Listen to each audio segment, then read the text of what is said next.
इस फिल्म की शुरुआत होती है बफेलो ग्लेन हाई स्कूल के ग्रेजुएशन डे से। सभी को यहाँ आकर अपनी स्पीच देनी है। इस क्रम में बारी है डेनिस कोवनमैन की। डेनिस काफ़ी इंटेलिजेंट स्टूडेंट है। उसे वैलेडिक्टोरियन का टाइटल मिला हुआ है। जब वो स्टेज पर आया है तब उसे अपनी स्पीच देनी है। वो स्पीच देना शुरू तो करता है, पर यह स्पीच कम और प्यार का इजहार ज़्यादा है। यहाँ वो खूबसूरत बेथ कूपर के प्रति अपने प्रेम का इजहार करता है। वो कहता है, जब मैं 7th ग्रेड में था तब मैंने मैथ की क्लास में बेथ तुमको पहली बार देखा था। मैं तो अपना दिल हार बैठा था। जब जब मैं तुम्हारे पीछे बैठता था तब तब मुझे तुमसे प्यार हो जाता था। मैंने हमेशा तुमसे प्यार किया है, पर कभी नहीं कहा क्योंकि हमने कभी बात ही नहीं की थी। पर अब मुझे किसी का डर नहीं, तुम्हारा भी नहीं। मैं तुमसे प्यार करता हूँ। इसके साथ ही डेनिस अपने ईटिंग डिसऑर्डर को भी कन्फेस करता है। वो ये भी कन्फेस करता है कि वो एक मोरन है। यहाँ वो रिच गर्ल वेले को टॉन्ट भी करता है। ग्रेग की भी बुराई करता है। बेथ के बॉयफ्रेंड केविन जो कि आर्मी में सोल्जर है उसकी भी बुराई करता है।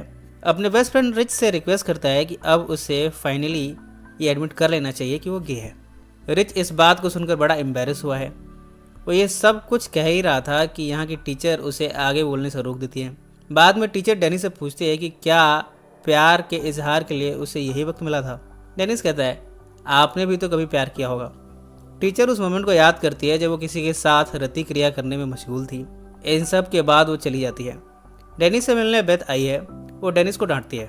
वो कहती है, तुमने मुझे एम्बेरस किया है। इसके बाद वो अपने अंग प्रदर्शन से दिखाती है कि वो वाकई में कितनी हॉट है। यहाँ रिच भी आ जाता है। डेनिस बेथ को अपने यहाँ पार्टी पर बुलाता है। तभी यहाँ बेथ का बॉयफ्रेंड केविन आ गया है। वो डेनिस पर हिंसक होता है। इतने में टीचर आकर केविन को रोकती है। डेनिस और रिच जब साथ में हैं तब हमें इनकी बातों से पता चलता है कि डेनिस की कभी कोई गर्लफ्रेंड नहीं बनी, जबकि रिच तो है ही गे।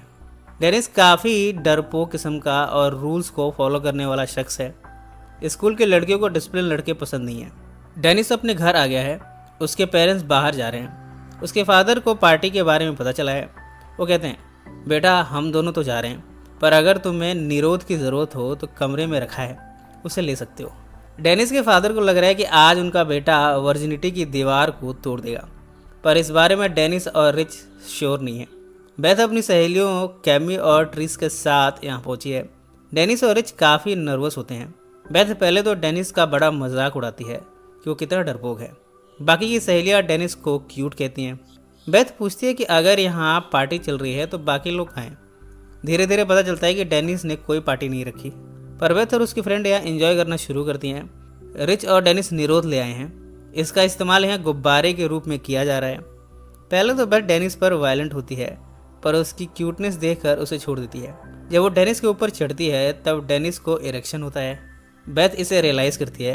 अपनी सहेलियों से इस बारे में बताकर उसका मजाक उड़ाती है। डेनिस भी अपने अंगों को छुपाने की कोशिश करता है।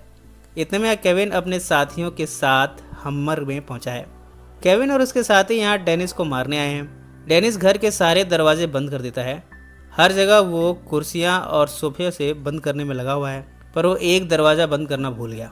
केविन और उसके साथी यहाँ एंटर कर जाते हैं। बेथ उसे यहाँ से जाने को कहती है। केविन नहीं मानता। केविन के साथी यहाँ के किचन में तोड़ फोड़ करते हैं। डेनिस को भी वो मारना शुरू करते हैं। बेथ और उसकी फ्रेंड रिच और डेनिस को बचाने आती है। पांचों बेथ की कार में भागते हैं। इसके बाद ये पहुंचे हैं गैस स्टेशन। यहाँ ये बियर खरीदने को जाते हैं। यहाँ का क्लर्क बेथ का ड्राइविंग लाइसेंस एक्सेप्ट नहीं कर रहा बियर देने के लिए। इस ड्राइविंग लाइसेंस में लिखा है कि बेथ 37 साल की है। अब ये बात भला कौन यकीन करे। बेथ क्लर्क को अपने इन्फ्लुएंस में लेने की कोशिश करती है। क्लर्क कहता है कि वो अपनी जॉब नहीं खो सकता। बेथ इसके बाद क्लर्क को कई किसेस देती है। इस पर क्लर्क ने बेथ को बियर दे दिया है। डेनिस ये रियलाइज़ करता है कि बेथ वैसी नहीं है जैसी उसने ख्वाबों में देखा था। इसके बाद ये एक सुनसान जगह पर पहुंचे हैं। यहाँ ये बॉन फायर करते हैं। डेनिस बेथ से कहता है कि बेथ को यूं अपने आप को इस्तेमाल नहीं करना चाहिए।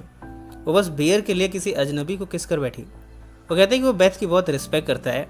बेथ इस बात को रियलाइज़ करती है। इतने में रिच और बेथ की सहेलियाँ गौशाले के पास पहुँची हैं। गाय के गोबर पर रिच का पाँव पड़ जाता है। यहाँ की गायें इन्हें दौड़ाना शुरू करती हैं। इधर बेथ डेनिस से एक किस सॉन्ग का इजहार करती है। वो कहती है कि उसका नाम इस सॉन्ग पर बेस्ड है। बेथ को यहाँ रियलाइज़ हुआ है कि डेनिस उससे कितना प्यार करता है। वो उसके प्यार को एक्सेप्टेंस देती है। तभी यहाँ की गाय आकर इन्हें दौड़ाना शुरू करती हैं। ये सभी बेथ की कार में भागना शुरू करते हैं। यहाँ में बेथ की रेकलेस ड्राइविंग का पता चलता है। वो बड़े वाहियात तरीके से कार को चलाया जा रही है। ये रास्ते में कार को देखते हैं। इसमें और कोई नहीं बल्कि डेनिस के पेरेंट्स आपस में संभोग कर रहे हैं। बेथ की कार इनसे क्रैश करने वाली थी, पर ऐन मौके पर बेथ ने इसे रोक दिया। ये सभी डेनिस के फादर को बिना पैंट के नहीं देखना चाहते। बेथ ड्राइव करते हुए उन्हें वैली के घर ले आती है। यहाँ प्राइवेट पार्टी चल रही है। यहाँ ग्रेग डेनिस को पकड़कर अकेले में ले जाता है। ऐसा लगता है उसे मारने वाला है, पर वो डेनिस के कंधों पर सर रखकर रोते हुए कहता है, तुमने मुझे सच में समझा है, आज से तुम मेरे बेस्ट फ्रेंड हो। डेनिस भी उसे थपथपी देता है। इतने में केविन अपने साथियों के साथ पहुंचा है और डेनिस को मारना शुरू करता है। ग्रेग डेनिस को बचाने आता है। वो केविन को कई पटखनी देता है। तभी बेथ केविन के हमर को क्रैश करती है। अपने दोस्तों और डेनिस को लिए वो यहाँ से भागती है। बेथ इन सभी को अपने स्कूल लाई है। उसके पास स्कूल की चाबी है। एज ए चीयर लीडर उसे चाबी मिली हुई है। बेथ अपनी सहेलियों के साथ डेनिस को अपनी चीयर लीडिंग वाले डांस को दिखाती है। डेनिस इसे बड़े गौर से देखता है। इसके बाद ये साथ में शावर लेने जाते हैं। बेथ नग्न अवस्था में डेनिस के सामने आती है। डेनिस नर्वस हो जाता है।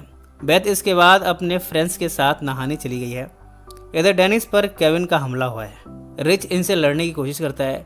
उसका सबसे बड़ा हथियार है उसका तौलिया। यहाँ टॉवेल फाइट जोरों पर है। इस घमासान लड़ाई में रिच भारी पड़ा है केविन पर और उसका काम आया है तौलिया। रिच के तौलिए के वार को केविन झेल नहीं पा रहा।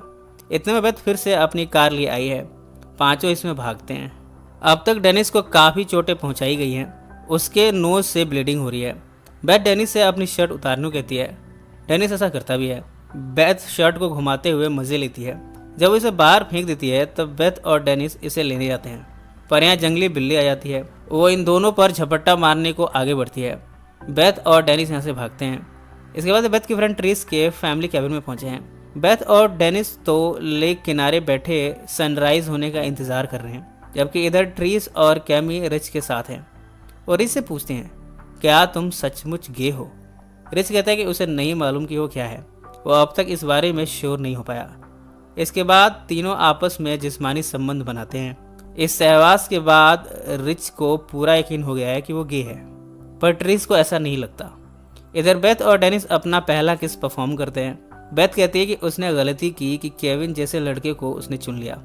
वो कहती है कि केविन एक लूजर है, वो उसके तो क्या किसी भी लड़की के लायक नहीं है। इसके बाद बेथ और डेनिस हम बिस्तर होते हैं। इन सब के बाद ये वापस डेनिस के घर लौटे हैं। या डेनिस के फादर ने फिगर आउट कर लिया कि उनके बेटे ने वर्जिनिटी की दीवार को ढहा दिया है। उन्हें इस बात की तो खुशी है, पर इस बात का गुस्सा भी है कि डेनिस और उसकी केविन के साथ फाइट की वजह से घर को कबाड़ खाना बना दिया गया है। वो कहते हैं कि डेनिस को इस बात की सज़ा मिलेगी, भरपूर मिलेगी। बेथ यहाँ से जाते हुए डेनिस को किस करती है। उसकी आंखों में अब डेनिस के लिए प्यार है। वो उसे कहती है, मुझे इतना प्यार करने के लिए शुक्रिया। डेनिस कहता है, तुम में प्यार नहीं करने के लिए है ही क्या। इन्होंने हाई स्कूल रियूनियन पर फिर से मिलने का वादा किया है, और अगर ये तब तक कुंवारे रहे तो दोनों ने फैसला किया है कि ये आपस में ही शादी कर लेंगे। इस तरह ये पार्टी समाप्त हो गई है। बेथ अपनी सहेलियों के साथ चली गई है।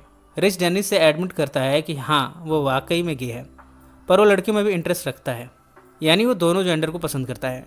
डेनिस कहता है कि वो बेथ से मिलने के लिए रीयूनियन का इंतजार नहीं कर सकता।